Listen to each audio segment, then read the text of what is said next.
ลดเสี่ยงเพิ่มสุขรู้ทันภัยไปกับกรมป้องกันและบรรเทาสาธารณภัย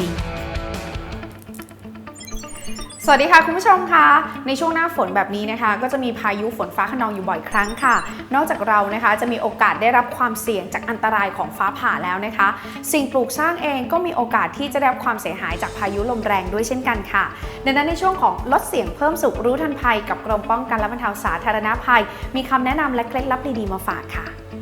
กรมป้องกันและบรรเทาสาธารณภัยได้เตรียมพร้อมรับมือพายุฝนฟ้าคะนองโดยจัดเจ้าหน้าที่เฝ้าระวังสถานการณ์ตลอด 24 ชั่วโมงซึ่งสามารถแจ้งเตือนประชาชนในพื้นที่เสี่ยงภัยได้อย่างรวดเร็วจัดชุดเคลื่อนที่เร็วและเตรียมวัสดุอุปกรณ์ให้พร้อมช่วยเหลือผู้ประสบภัยรวมถึงประสานองค์กรปกครองส่วนท้องถิ่นสำรวจสิ่งปลูกสร้างในพื้นที่สาธารณะให้อยู่ในสภาพมั่นคงแข็งแรงและวางแผนการช่วยเหลือให้สอดคล้องกับสภาพความเดือดร้อนของผู้ประสบภัยตลอดจนฟื้นฟูสาธารณูปโภคให้กลับมาใช้งานได้ตามปกติโดยเร็ว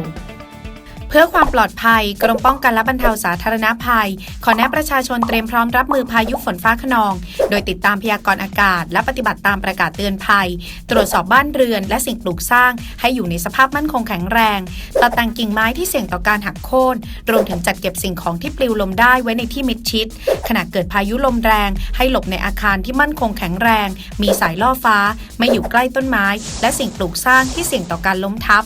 งดใช้เครื่องมือสื่อสารและอุปกรณ์อิเล็กทรอนิกส์ทุกชนิดเมื่ออยู่กลางแจ้งไม่พกพาวัตถุที่เป็นโลหะและไม่สวมใส่เครื่องประดับประเภทเงินทองนาคและทองแดงเพื่อลดความเสี่ยงต่อการถูกฟ้าผ่า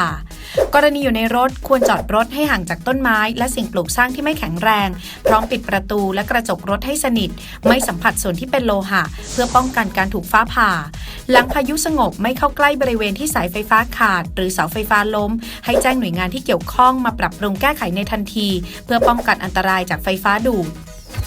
ท้ายที่สุดนี้นะคะการปฏิบัติตนอย่างถูกต้องแล้วก็หลีกเลี่ยงพฤติกรรมเสี่ยงค่ะก็สามารถที่จะป้องกันอันตรายจากพายุฝนฟ้าคะนองได้ค่ะวันนี้กรมป้องกันและบรรเทาสาธารณภัยฝากเอาไว้นะคะว่าอุบัติภัยป้องกันได้เริ่มต้นที่ตัวเราแล้วกลับมาติดตามเรื่องราวดีๆแบบนี้ได้ครั้งหน้าวันนี้ลาคุณผู้ชมไปก่อนสวัสดีค่ะ